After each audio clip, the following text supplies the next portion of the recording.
Hello friends, hello everyone. First of all, I am congratulate to you for getting the admission in KRT Arts BH Commerce and AM Science College, popularly known as the KTHM College, Nasik. I hope you all are safe and healthy at home. Myself, PS Patil, working as assistant professor in chemistry department of this KTHM College. Today I am going to discuss the organic chemistry subject having course code CH102.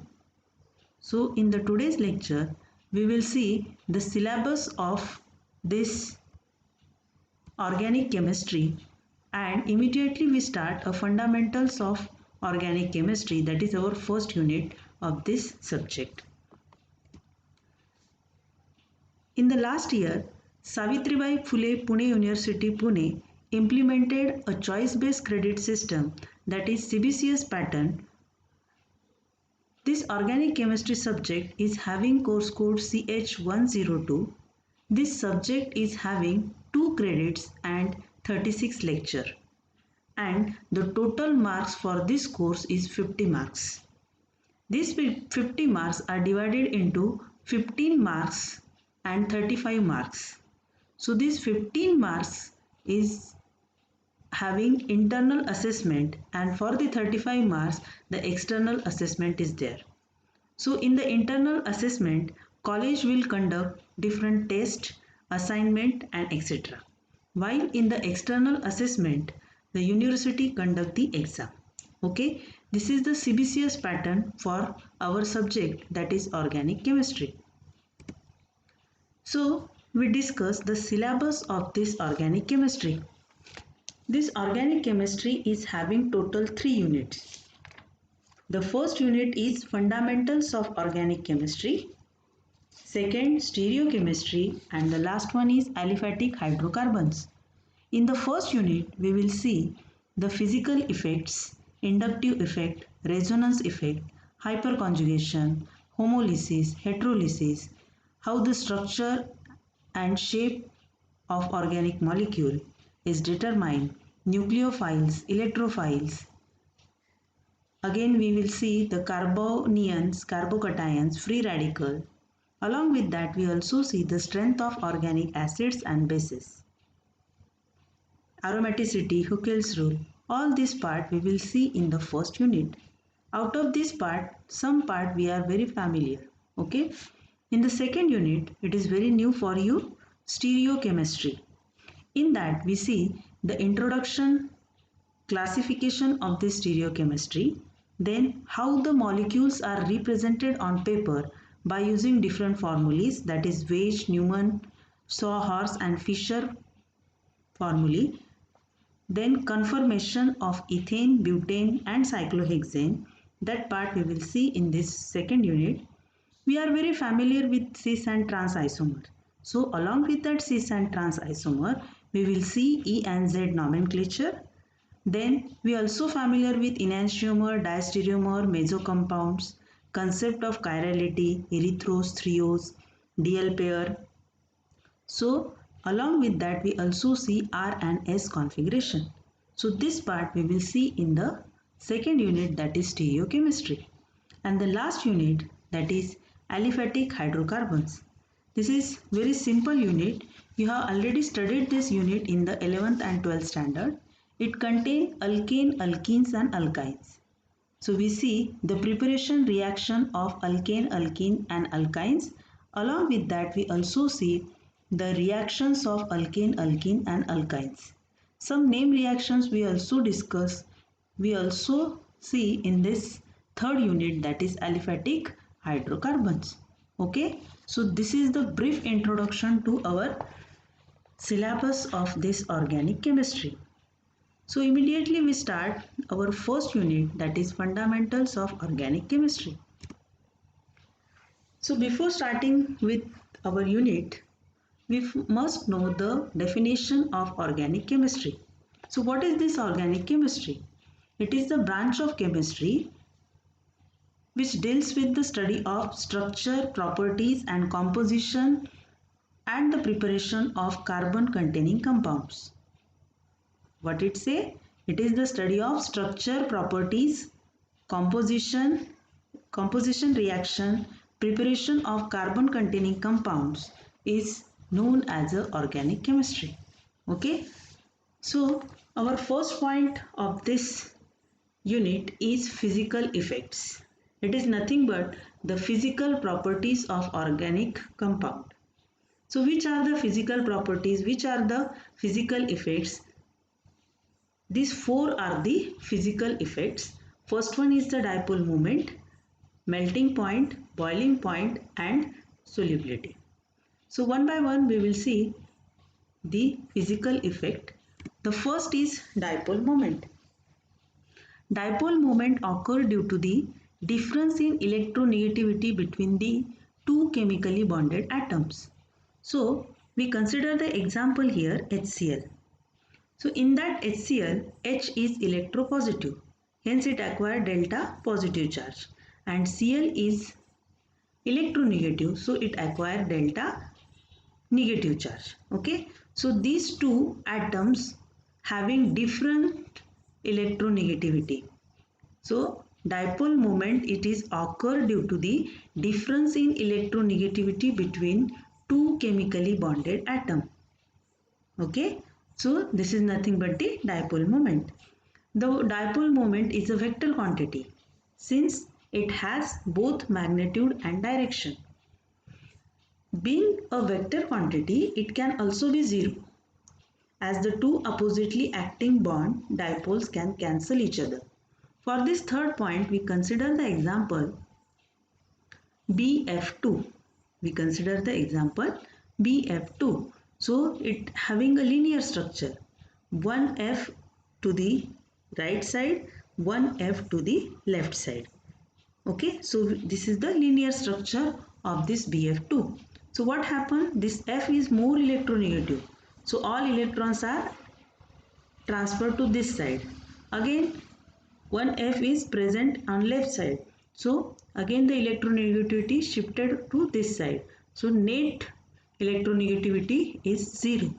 Hence the dipole moment is 0 dV. dV is the unit of this dipole moment. Okay. So you have to remember the definition and the examples of this dipole moment. Then we proceed to the next slide, that is melting point. We are familiar with this point.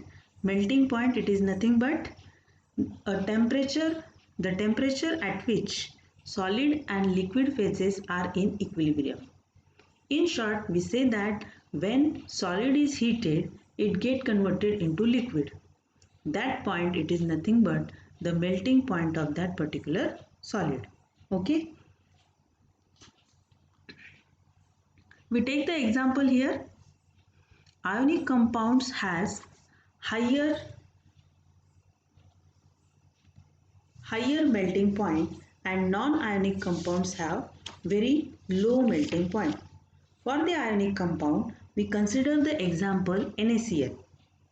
Why we call it as NaCl is ionic? Because there is a separation of charge, Na plus and Cl minus. Hence we call it as it is a ionic compound. So this ionic compound is having higher melting point, that is 801 degrees Celsius. While non-ionic compound, that is methane, it having a melting point minus 183 degrees Celsius. Why? Because in the ionic compound, a sodium chloride, each positively charged ion is surrounded by number of negatively charged ion and vice versa, right? So in that, the strong electrostatic force of attraction exists between the ions, and for that the energy required to break that strong electrostatic force is more. Hence they shows higher melting point. While in non-ionic compound, this strong electrostatic force of attraction is weak. Electrostatic force of attraction is weak. Hence, the melting point for the non-ionic compounds are very low. That is minus 183 degree Celsius. This is the figure which indicate melting point and the boiling point. And when the solid is directly converted into the gas, that is nothing but the sublimation, right? When liquid on freezing it form a solid, then gas on condensing it form a liquid. Okay, so you have to remember the point, definition of melting point, and along with that ionic and non-ionic compound shows higher and lower melting point. So you have to remember this point. Then the next one is boiling point. Boiling point is the temperature at which the vapor pressure of liquid is equal to the external pressure. In short, we say that when liquid is heated, it is directly converted into the gas. That is nothing but the boiling point of the liquid. Okay. So again we consider the example here. Ionic liquids have very high boiling point while non-ionic liquids have very low boiling points. The answer is again same. What is that? When the liquid is converted into gas, one liquid molecule is to be completely separate from the others so that it become totally free. So boiling point will depend upon the extent of intermolecular force present in the molecule of a liquid. Boiling point, it is depend on the intermolecular force present in the molecule of a liquid. So in ionic compound, ionic liquids, what happened? This electrostatic force is very strong and energy required to break this electrostatic force is high. Hence ionic liquids have higher boiling points. While in non-ionic liquids, what happens? Again this electrostatic force is very low, and due to that the energy required for breaking that electrostatic force, it is also less. Hence the non-ionic liquid has low boiling point. Here we see the example, liquid NaCl is having boiling point 1413 degrees Celsius, while non-ionic liquid, that is methane, it having minus 161.5 degrees Celsius. Okay, so you have to remember the definition and examples. Then we will see the next slide. This is the melting point apparatus. So this apparatus is used for find out the melting point of the solid compounds. So this is the Thales tube. It having a arm. In that we place a paraffin oil. This one is the capillary. This is the thermometer, rubber cork, clamp, and this one is the thermometer. Okay, so this is the arrangement of the melting point apparatus. So we first use the capillary whose one end is sealed. So we introduce the sample from this side and we tie the capillary in this way by using thread. Okay, then we heat the Thales tube in this way. We continuously move the burner in this way. So what happened? The motion of heat is continuously transferred in this way, and the solid get melt. Immediately we record the temperature at which the solid get melt. That is nothing but the melting point of that particular solid. So this instrument is used, this apparatus is used for the melting point determination. Okay. Then the last physical effect, that is solubility.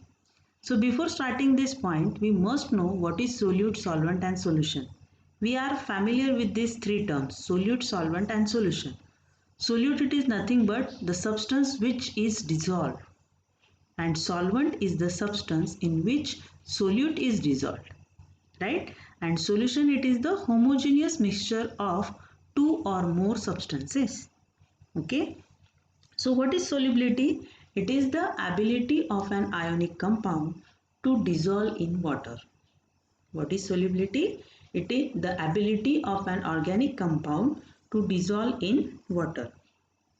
The maximum amount of substance that will dissolve in certain amount of solvent at given temperature is called solubility of that substance in a solvent. Okay, it is very simple. Then we see the example. Here we see the term saturated and unsaturated. For that we take a 30 gram of NaCl and 100 ml of water. What we do? We add this 30 gram of NaCl into the 100 ml of water. So what happened? This 30 gram of NaCl is completely dissolved in the 100 ml of water. So what we get? We get unsaturated solution of this compound. Completely dissolved, hence we call it as it is an unsaturated solution. But in the next example, we take 40 grams of NaCl and we again take 100 ml water. We mix these two. What happened? 36 gram NaCl is completely dissolved in this 100 ml water and 4 gram NaCl is remain undissolved. It is remain as it is. So due to that, this solution it is called a saturated solution. Okay, it is clear what is saturated and unsaturated solution. Here a complete dissolution of NaCl takes place, while here 36 gram of NaCl is dissolved, 4 gram of NaCl is remain undissolved. Hence such solutions are called saturated solution. Okay, it is clear. Then we see what is solvation. What is solvation? Here we take the example NaCl. NaCl it is a ionic solute while water is the polar solvent. So in this case Na plus is the cation while Cl minus is the anion. So this Cl minus anion is surrounded by positive ion from the solvent, while this Na plus cation is surrounded by negative ions from the solvent. Okay, so what happened here? The attractive force is very small. Large number of solvent molecules are surrounded the ions in a solute and the total energy available is enough to separate the ion in the solute. This process it is called a solvation. And here we use water as a solvent, hence it is also called the hydration process. Okay, so these are called solvated anion and these are called solvated cation. So in short what we understand, these anions are surrounded by positive ion from the solvent and cations are surrounded by negative ion from the solvent. So this whole process it is called solvation. And here we use water, hence it is also called hydration process. Okay. So in the today's lecture, we discuss the physical effects, dipole moment, melting point, boiling point and solubility. These 4 physical effects we see in the today's lecture. In the next lecture, we will see the electronic displacement. In that we see the inductive effect. Okay, thank you.